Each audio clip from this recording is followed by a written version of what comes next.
खुद वो जिसके साथ घूमे, और वो मेरे आसपास ना ही किसी को बर्दाश्त कर सकता है और ना ही देख सकता है। तूबा, क्या जरूरत है हरी की बातें करना बंद कर दो ना। मैं उसके बारे में बिल्कुल नहीं सोचना चाहती। ठीक है, मैं उसका नाम नहीं लूंगी, लेकिन तुम लोग एक ही ऑफिस में काम करते हो, रोज तुम्हारा आमना सामना होगा। फिर तुम क्या करोगी बेरिन? नहीं मालूम।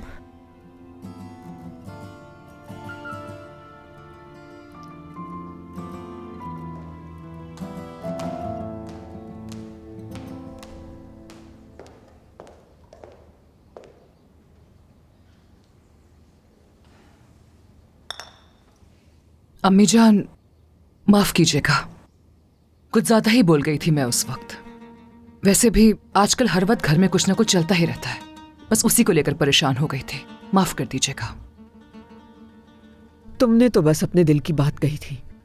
मैंने अपनी बेटी के साथ जो कुछ किया उसे याद करने के बजाय तुम्हें अपने खानदान की फिक्र करनी चाहिए। क्या तुमने इस बात पे जरा भी गौर नहीं किया कि तुम सब घरवाले एक दूसरे से दूर होते जा रहे हो? सादिया बेटी,